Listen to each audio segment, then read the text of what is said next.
few screws in there too. Rightio, we're here at Lawn Core HQ with the great man Wally. Say hi, Wally. Hey, Jan. We're going to do a quick bit on how a reel mower works and why it cuts like it does and why it leaves nice stripes. It's called a reel mower or a cylinder mower because this unit here, the cutting blade, watch your fingers there, Wal. This cutting blade is shaped like a reel, or it looks like a cylinder. Some people call it a barrel, like an old barrel mower. Okay. And the helix shaped blades on there, they're razor sharp. They're machined on this edge to be perfectly square, and these edges are very, very sharp. So underneath you have the bed knife, and it sits attached to what's called a sole plate. So that's the sole plate. It's attached, the bed knife is attached to it, and if we can, as it turns, you'll see it's very, very close to touching. There might be a light touch there. And that's how it snips it like a pair of scissors. To know that your reel is properly sharp, you should be able to cut tally-ho paper all the way along your front edge. If you're not cutting tally-ho paper and you've had a grind, it means you probably need to backlap, which you can actually do at home with your own drill on reverse. So you take this side plate off, and there's a socket on the side that you just run your socket straight on, put it on backwards, and the reel actually runs this way. You get a bit of valve paste with a paintbrush, you paint it on along the front and run it backwards, and you can actually sharpen your blade against your bed knife. And then you can wash that off, run your paper along and see if it cuts.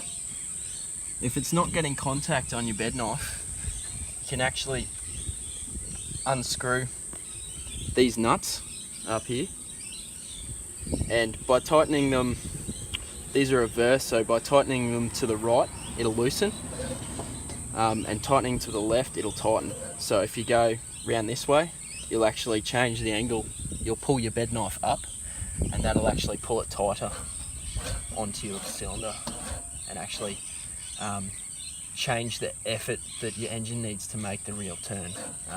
You actually don't want it to be kind of really hard to turn. It should be relatively easy to flick. Like, you should be able to, sometimes guys won't even have it that much contact, but it's kind of up to the user.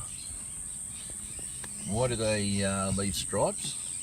These two pieces here form the rear roller, which is the thing that drives the cylinder mower forward. These are made of cast iron and they're very, very heavy. So as the cylinder mower progresses forward, it rolls the grass forward and bends it over. And as it turns around and goes the other way, it rolls the grass away. And that's why you get that definition of the different stripes. It's just a trick of the light on the grass blades.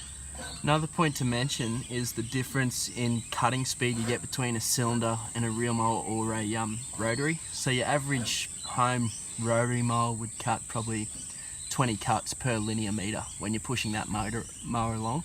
So every metre, your mower might only cut that area 20 times, whereas most reel mowers are getting anything between 100 to 200 cuts depending on the RPM of your engine.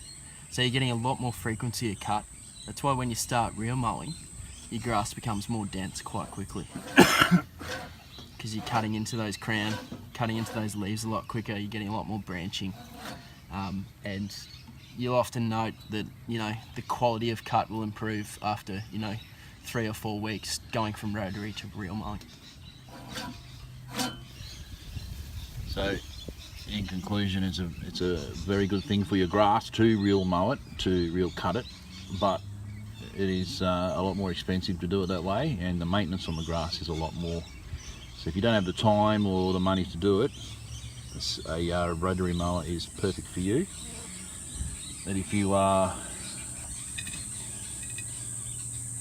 passionate about your grass and you want it to look its best, this is the sort of mower to do it with. This is a Rover 45, which is what the Scott Bonner 45s became once Rover bought them out.